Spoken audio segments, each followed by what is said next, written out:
ये 11th class का हम लोग स्टार्टिंग कर चुके थे और इसमें हम लोगों ने वेक्टर्स का इंट्रोडक्टरी क्लास लिया था। उस इंट्रोडक्टरी क्लास में हम लोगों ने वेक्टर्स और वेक्टर्स का टाइप, खास तौर पे यूनिट वेक्टर, नल वेक्टर, इन सब चीज़ों पे फोकस किया था। अब आज जो हम लोग पढ़ेंगे वो पढ़ेंगे वेक्टर लॉ ऑफ एडिशन, और इसके अलावा वेक्टर लॉ ऑफ एडिशन के बाद जैसा कि हम लोग जानते हैं जब कभी भी हम दो वेक्टर्स को ऐड करेंगे तो दो वेक्टर्स को ऐड करने पे जो रिजल्टेंट में हमको वेक्टर ही मिलेगा, और जो हमको रिजल्टेंट में वेक्टर मिलेगा उस वेक्टर का मैग्नीट्यूड क्या होना चाहिए और उस वेक्टर का डायरेक्शन क्या होना चाहिए, आज जो भी हम डिस्कशन करेंगे उसके ऊपर।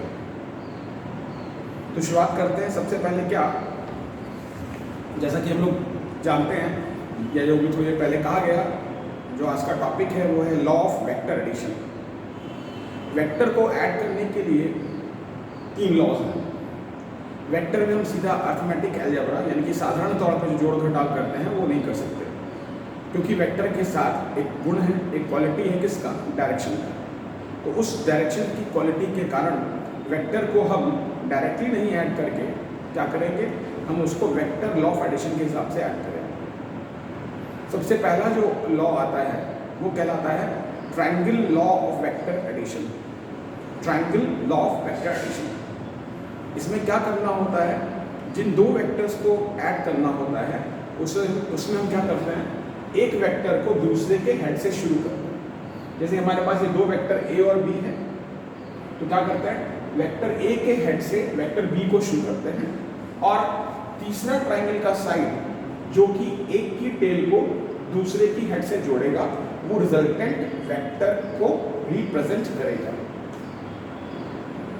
रिप्रेजेंट करने का मतलब उसको दर्शाएगा, और जब रिप्रेजेंट करेगा इसका मतलब कंप्लीटली दोनों की एडिशन, जो दोनों को जोड़ेंगे उसके मैग्नीट्यूड को, उसके न्यूमेरिकल वैल्यू को, जिसको हिंदी में परिमाण बोलते हैं, उसके परिमाण को, न्यूमेरिकल वैल्यू को भी बताएगा और साथ में डायरेक्शन को भी बताएगा।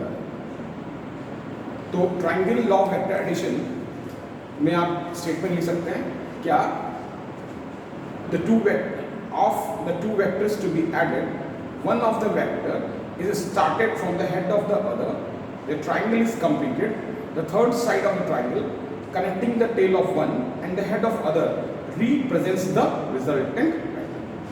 यह A, यह B, B को हमने एक हेड से शुरू किया, ट्रायंगल को कंप्लीट किया, ये जो ट्रायंगल का थर्ड साइड जो इसकी टेल को इसके हेड से जोड़ रहा है वो क्या कर रहा है, रिजल्टेंट वेक्टर को रिप्रेजेंट कर रहा है। तो ये आपका है triangle law of vector addition.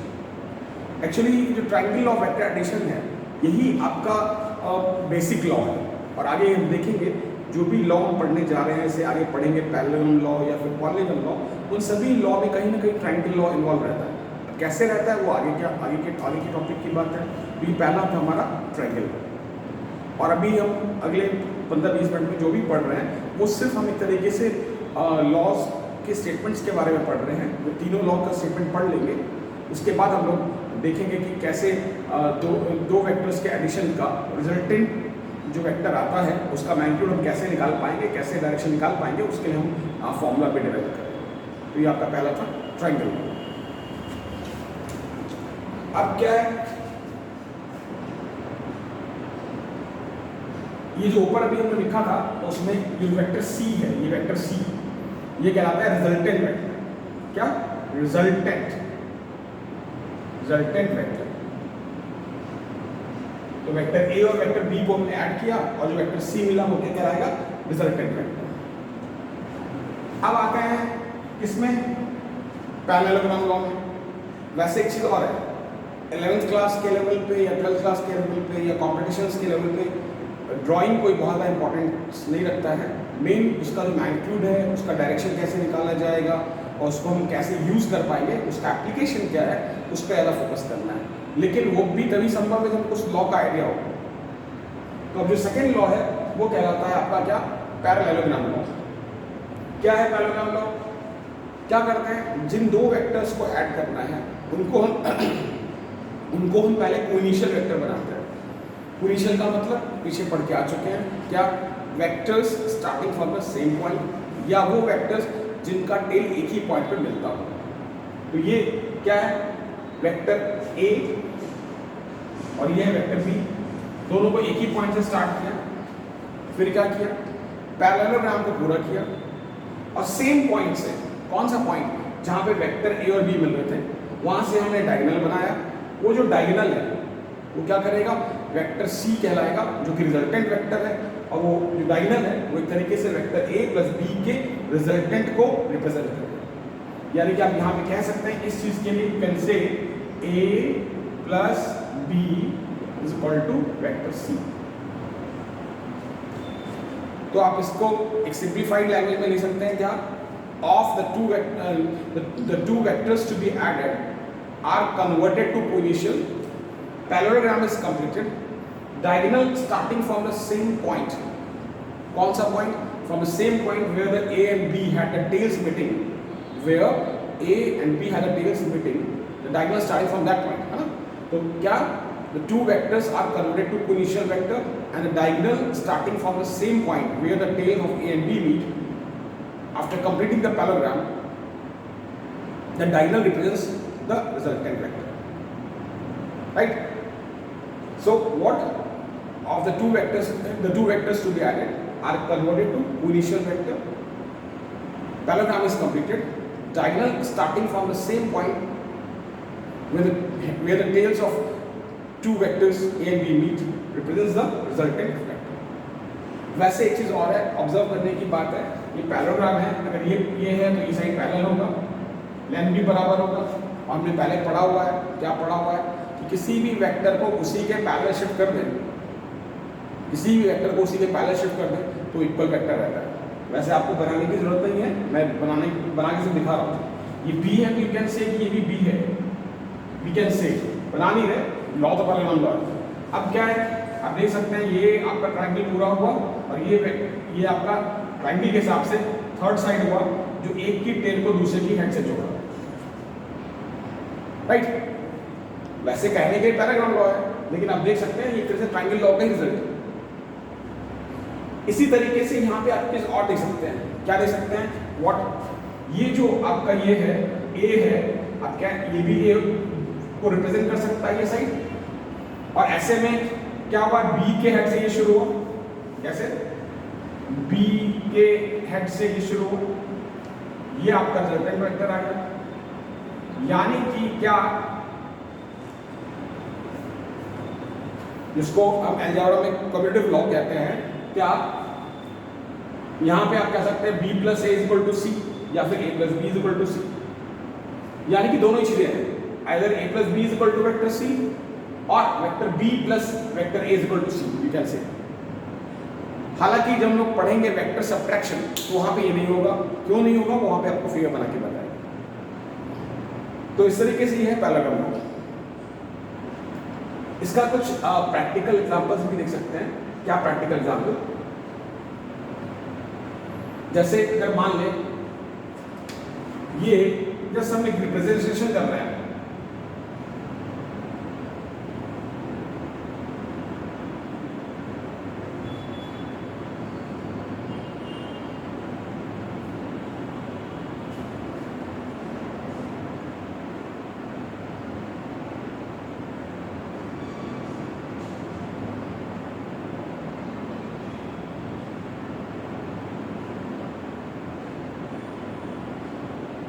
इसे समझाने के लिए है।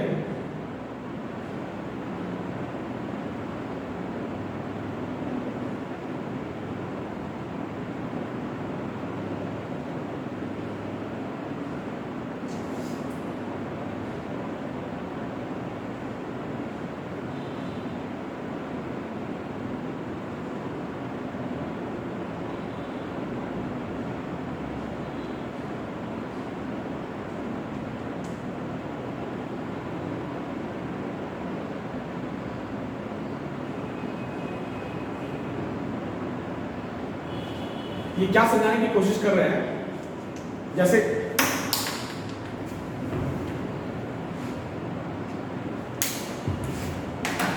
जैसे कोई चिड़िया है, चिड़िया का दो पंख है, एक पंख ऐसे प्रेस कर रहा है एयर को, एक पंख ऐसे प्रेस कर रहा है एयर को। 9th क्लास में पढ़ के आ चुके हैं, to every action there is equal and opposite reaction. तो यहाँ पे एक पंख ने मान ली एयर को इधर से प्रेस किया, उसके बदले का आपको रिएक्शन फोर्स मिला यहाँ पे R1। इसी तरीके से यहाँ पे आपको F2 से आपने प्रेस किया, उसके बदले का आपको R2 मिला। अब हमारे पास दो वेक्टर्स हैं R1 R2, पहले आपको पूरा करें, ये हमारे पास रिजल्टेंट वेक्टर R। ये जो रिएक्शन फोर्स मिलता है उस बर्ड को, उस चिड़िया को, उसी के हमारे ऊपर उठ पाती है। ये पहला नाम का प्रैक्टिकल एग्जांपल कैसे हुआ, जैसे ये है ना, ऐसे यहां से एयर को प्रेस किया ऐसे, यहां से प्रेस किया ऐसे, इसके बदले का रिएक्शन फोर्स, इसके बदले का रिएक्शन फोर्स, आप यहां से पहला नाम को बनाएं, ये रिजल्टेंट है। वही चीजें दिखाने की कोशिश करें। Actually physics is somewhat quite practical, तो कोई भी चीज अगर हम कोई फॉर्मूला पढ़ रहे हैं तो कोशिश ये रहनी चाहिए कि उसको कुछ प्रैक्टिकल से लिंक करके देखें। कुछ इसी तरह का रिजल्ट गांव देहात में बच्चे गुलेल में करते हैं। गुलेल का शेप कुछ ऐसा होता है, आपने यहाँ से रबर खींचा, यहाँ से रबर खींचा जो, उसके बदले का रिएक्शन फोर्स इधर है, इसका रिएक्शन फोर्स इधर है। पहले आपको पूरा करें, बीच में जो भी आपका पत्थर या गोली जो छोड़ते हैं वो चला जाता है। You can imagine like this, ऐसे यहाँ से पैराग्राम को पूरा करें और बीच में पत्थर ऐसे गिरा। तो ये कुछ छोटे छोटे एग्जांपल्स हैं जो पैराग्राम लॉ को जस्टिफाई कर सकते हैं। Then we come to polygon law. वैसे इवन दो हम लोग पॉलीगन लॉ अप्लाई कर रहे हैं, लेकिन मेरा एडवाइस रहेगा, आने वाले दिनों में हम लोग एक टॉपिक पढ़ने वाले हैं, जिस टॉपिक का नाम है वेक्टर रिजोल्यूशन। तो अगर कहीं पे आपको बहुत सारे वेक्टर्स रैंडमली अरेंज मिले, रैंडमली अरेंज का मतलब कोई उसका कोई खास ऑर्डर या कोई खास अवस्था ना हो, तो ऐसे केस में हमको वेक्टर रिजोल्यूशन का फायदा उठाना चाहिए। लेकिन अभी मैं उसके बारे में ज़्यादा कुछ नहीं बोलूँगा, क्योंकि अभी हमारा मेन जो टॉपिक है वो वेक्टर लॉ ऑफ एडिशन है। वैसे फ्यूचर में अगर आपके पास बहुत सारे वेक्टर्स हैं, उनको ऐड करना है, सभी वेक्टर्स अलग अलग एंगल पे हैं, तो वहाँ पे रिजोल्यूशन का फायदा उठाएंगे। आप कैसे उठाएंगे, वो वेक्टर रिजोल्यूशन जब पढ़ेंगे वहाँ का काम। फिलहाल हम लोग पॉलीगन लॉ पे आते हैं। पॉलीगन लॉ में क्या होता है, अगर आपके पास दो से ज़्यादा वेक्टर हैं या बहुत सारे वेक्टर्स हैं, तो क्या करें, उनको आप एक पर्टिकुलर ऑर्डर मतलब एक खास तरीके से एक के बाद एक, तो उसको आप पर्टिकुलर ऑर्डर में अरेंज करें, और पॉलीगन का लास्ट साइड जो होगा, जो उल्टे ऑर्डर में होगा, पॉलीगन मतलब क्या, बहुत सारा, तो ऐसा फिगर इसमें बहुत सारी साइड्स हो, पढ़ के आए हैं, क्वाड्रिलेटरल है, स्क्वायर है, हेक्सागन है, सब क्या है, पॉलीगन है। तो क्या है इसमें अगर हमको बहुत सारे वेक्टर्स को ऐड करना है तो क्या करना होता है, डिफरेंट वेक्टर्स को एक पर्टिकुलर ऑर्डर में अरेंज करें, पर्टिकुलर मतलब खास, और फिर क्या करें, जो पॉलीगन का लास्ट साइड हम बनाएंगे जो कि उल्टे ऑर्डर में होगा, जो वो क्या करेगा, वो सभी वेक्टर्स के सम को रिप्रेजेंट करेगा, या कह सकते हैं रिजल्टेंट वेक्टर को रिप्रेजेंट करेगा। किस तरीके से, जैसे ही हमारे पास ये कुछ वेक्टर्स हैं, उनको ऐड करना चाहते हैं, राइट। अब ये ए है, अगर बी को मैं ऐसे शिफ्ट कर दूं कोई फर्क नहीं पड़ता, क्यों, whenever you shift a vector parallel to itself it is converted to equal vector। जब भी किसी वेक्टर को उसी के पैरेलल शिफ्ट कर दें तो किस में कन्वर्ट हो जाता है, इक्वल वेक्टर में। तो ये आपका बी हो गया, फिर सी हुआ, फिर डी, देखिए ऐसे ऐसे ऐसे। अब क्या है, अगर हम चाहते तो अगला जो साइड बनना चाहिए था, यानी कि लास्ट साइड वो उल्टे ऑर्डर में, यानी कुछ ऐसे बनना चाहिए था, ऐसे, लेकिन हमने ऐसे नहीं बनाया, कैसे बनाया, ऐसे। तो ये जो वेक्टर C है वो क्या, वेक्टर S, वो क्या करेगा, vector S will represent vector A plus vector B plus vector, ये वेक्टर A, ये था वेक्टर A था हमारे पास, ये B था, ये C था, A plus B plus C plus D। ये क्या करेगा, ये हमें जो वेक्टर S है वो सारे वेक्टर्स के सम को रिप्रेजेंट करके देगा।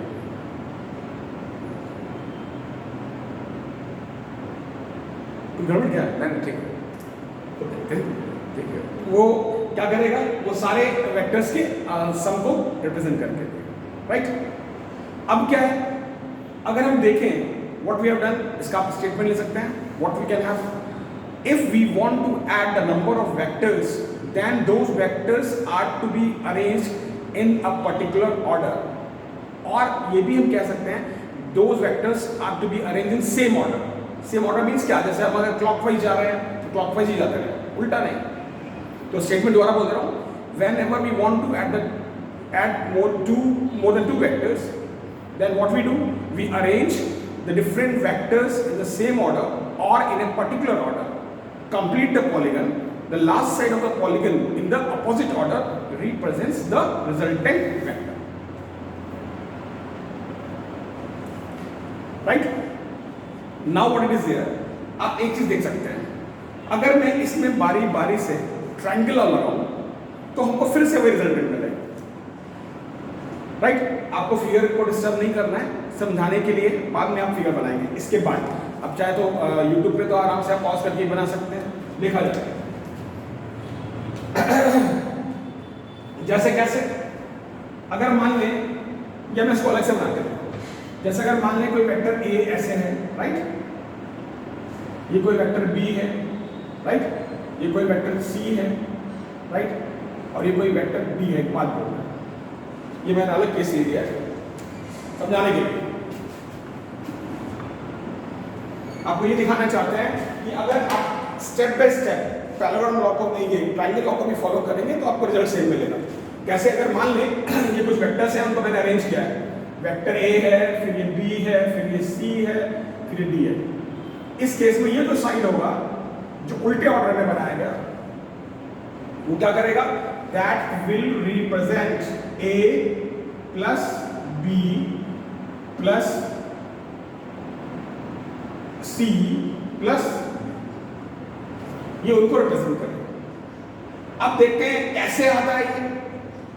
अब देखें, अगर मान लें हम ट्रायंगल लगाएं, ये हमारे डेरिवेशन का पार्ट या स्टेटमेंट का पार्ट नहीं है, सिर्फ ये जस्टिफाई करने की कोशिश की जा रही है कि अगर हम ट्रायंगल लॉ से भी बारी बारी से फॉलो करके चलेंगे तो उसी जगह पे पहुंचेंगे। वैसे मैंने पहले ही बोला कि एक्चुअली हमको 11th या 12th या कॉम्पिटिशन लेवल पे हमको कंस्ट्रक्शन से हमारा ज़्यादा फोकस है वेक्टर एडिशन का मैग्नीट्यूड, वेक्टर एडिशन का डायरेक्शन, उसको कैसे निकालना है, उस फॉर्मूले पे जाना है। बट वो तभी हो सकता है जब हमें लॉ का आइडिया हो। अब ये A है और ये B है, तो अगर हम ट्रायंगुलर लगाएं तो ये जो साइड है ये किसको रिप्रेजेंट करेगा? A प्लस B को।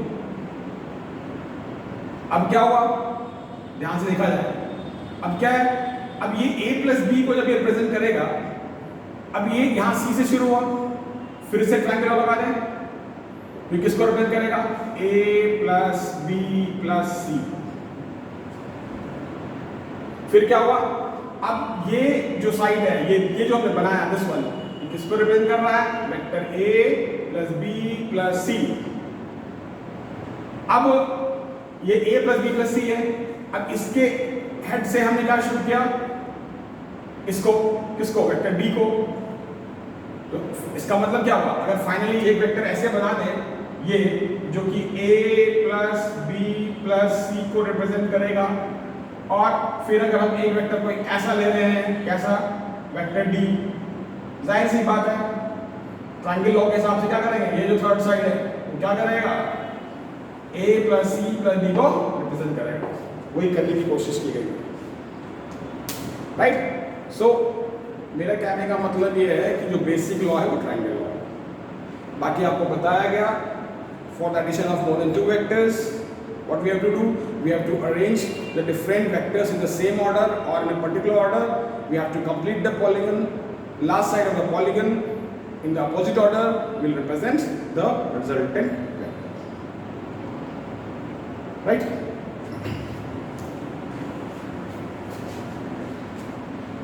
अब यहाँ पे एक चीज, एक इंपॉर्टेंट चीज आपसे डिस्कस करना चाहते हैं। अगर मान लें कि हम डिफरेंट वेक्टर्स को सेम ऑर्डर में अरेंज कर रहे हैं तो उसका क्या सिग्निफिकेंस है? खास तौर पे इन चीज़ों की हमको ज़रूरत पड़ेगी आगे जब हम लोग लॉज ऑफ मोशन में फोर्सेस के बारे में पढ़ेंगे, तो वहाँ इस चीज़ की हमको बहुत ज़्यादा ज़रूरत पड़ेगी। तो उसका क्या सिग्निफिकेंस है? अब जैसे सिर्फ एग्जाम्पल, ये कोई वेक्टर A है और ये कोई वेक्टर B है, तो ट्रायंगल लॉ के अकॉर्डिंग बहुत आसान सा काम है। क्या आसान सा काम है ये जो थर्ड साइड है वो वेक्टर सी जो है that will be equal to what, vector A plus vector B. लेकिन अगर हम इसको उल्टा बना देते, जैसे ऐसे, कैसे, ऐसे अपोजिट ऑर्डर में, और उसको सी डैश कह देते हैं, तुम कह सकते हैं, क्या कह सकते हैं कि ये सी डैश जो है नेगेटिव है किसका, सी का, क्योंकि सी ऐसे था, सी ऐसे था, सी डैश ऐसे। तो अगर क्या हुआ कि क्या हुआ, इसमें सी ऐसे था और सी डैश ऐसे हो गया, राइट। तो ये सी डैश जो है वो आपका क्या हुआ, नेगेटिव वेक्टर किसका, सी का। यानी कि फाइनली अगर इस केस में हम कहें, इस केस में, तो we can have what, a plus b plus c dash equals to 0, या हम कह सकते हैं a plus b is equal to minus c dash. ये चीज कहां हमको यूज करना पड़ेगा, जैसे आप कोई बॉडी है और मान लें कि उस बॉडी के ऊपर 3 फोर्सेस का असर हो रहा है, और तीनों फोर्सेस को हम ट्रायंगल की साइड से रिप्रेजेंट करें इन द सेम ऑर्डर। क्या मैंने बोला, एक बॉडी है, उस पर 3 फोर्सेस लग रही हैं, और तीनों फोर्सेस को अगर हम एक ही तरीके से अरेंज करें, सेम ऑर्डर में अरेंज करें, तो हम कह सकते हैं कि जो F3 है ये क्या है, F3 नेगेटिव है, इसका vector F1 plus vector F2 का, यानी कि इसका रिजल्टेंट 0, जिसको हम बोलते हैं लौट के बुद्धू घर को आए। क्यों, निकालना था रिजल्टेंट, बना दिया नेगेटिव, इफेक्ट 0। सो ये एक इसका एप्लीकेशन है जो आने वाले दिनों में बार बार हमको लॉज ऑफ मोशन में यूज करना पड़ेगा, इसलिए कोशिश ये है कि उसको आगे तक लिंक करें। तो कुल मिला के ये आपका 3 बेसिक लॉ है, 3 लॉ है, जिसमें से ट्रायंगल लॉ का बेसिक लॉ है, ट्रायंगल लॉ हमने पढ़ा, पैराग्राम लॉ पढ़ा, पॉलीगॉन लॉ। अब हमारा काम क्या बनता है, हमारा काम ये होता है कि जब हमने 2 वेक्टर्स को ऐड किया, तो दोनों वेक्टर्स को जब ऐड करेंगे तो 2 वेक्टर्स का जो एडिशन है that will give you what, resultant as a vector. और वो जो हमको वेक्टर मिलेगा रिजल्टेंट में, हमारा काम है उस रिजल्टेंट वेक्टर का डायरेक्शन और मैग्नीट्यूड कंफर्म करना। तो अगला जो हमारा टॉपिक है उसमें हम उसको डिराइव करेंगे, किसको, एक फॉर्मूला डिराइव करने जा रहे हैं जिसमें हम मैग्नीट्यूड का और डायरेक्शन का आइडिया ले सकते हैं। कैसे आप देखेंगे, वैसे लॉ हम कोई भी लगाएं फर्क नहीं पड़ता, लेकिन आगे आप देखेंगे कंफर्टेबल रहता है पैरेलल लॉ, इसलिए रिजल्ट सेम आएगा, बट चूंकि हम लोग बहुत अभी स्टार्टिंग में है, बेसिक्स में है, इसलिए मैं चाहूँगा कि कोशिश करना है पैरेलल लॉ लगाने का, अदरवाइज चॉइसेस योर्स, आप कोई भी लॉ लगा सकते हैं, फर्क नहीं पड़ता। अब कैसे देखें, अब यहाँ पर जैसा कि पहले कहा गया था कि पैरेलल लॉ के लिए हमको क्या करना होता है, पहले 2 वेक्टर्स को कोइनिशियल बनाना होता है, 2 वेक्टर्स को कोइनिशियल। Then what is the next step? We have to complete the parallelogram and the diagonal starting from the same point. ये बार-बार same point से क्या मतलब है? The point at which the tails of the vector A and vector B meet. तो this is the vector C, which will represent the resultant vector. यानी कि ये OP, OQ, OR, right? OP, OQ, OR। आप statement लिख सकते हैं, in the given figure OP represents vector A, OQ represents vector B। जब represent की बात बोलते हैं तो इसका मतलब इसका जो लेंथ है वो वेक्टर A के मैग्नीट्यूड के बराबर होगा, इसका जो लेंथ है वेक्टर B के मैग्नीट्यूड के बराबर होगा, और डायरेक्शन तो बताइएगा। सो OP represents vector A, OQ represents vector B, and OR represents vector C, which is the resultant vector. Means what? A plus B is equal to vector C. ये हम अभी लॉ में पढ़ के आ चुके हैं। फर्दर ये स्पेस यूज करने के लिए मैं इसको बता रहा हूं। फर्दर यहां पे जो 2 वेक्टर्स के बीच का एंगल है वो है थीटा। यहाँ पे छोटी सी बात बोली गई है, इसको हम लोग अगली क्लास में डिटेल में डिस्कस करेंगे। दो वेक्टर्स के बीच का जो एंगल होता है वो उनके टेल्स के बीच का स्मॉलर एंगल होता है, ये ध्यान रखा जाए। वैसे हम लोग और जस्टिफाई करेंगे कि अगर हेड के बारे में कहें तो दो हेड्स के बीच का इंटीरियर एंगल भी होता है, लेकिन वो अभी मैं उसको कोई वो नहीं कह रहा हूँ, वो हम लोग जब इसका आगे फर्दर प्रोसीड करेंगे तो आपको बताएंगे कि दो वेक्टर्स के बीच का एंगल कौन सा लेना है। देख सकते हैं यहाँ पे वेक्टर ए है और वेक्टर बी है, दोनों का टेल यहाँ पे मिल रहा है। ये छोटा वाला एंगल है, ये वाला नहीं, अंदर वाला, वो क्या है, एंगल बिटवीन द वेक्टर्स। लेकिन अभी एंगल बिटवीन वेक्टर्स के बारे में ये बात हो रही है, उसको अगले उसमें बहुत डिटेल में समझाएंगे।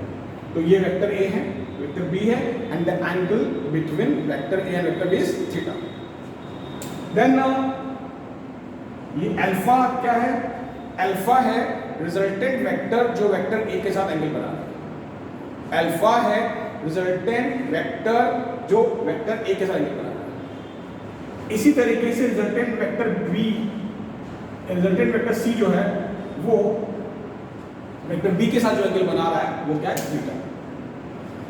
OP represents vector A, OQ represents vector B, OR represents vector C. Alpha is the angle made by the resultant vector with vector A. Beta is the angle made by the resultant vector with vector B. What we do further, we further extend this OB and draw a perpendicular as RN. क्या कहना चाहते हैं, OP है, इसको further extend किया और यहां से हमने परपेंडिकुलर लगाया। एट द सेम टाइम ये और ये साइड्स पैरेलल हैं, ये थीटा है तो ये भी थीटा ही होगा।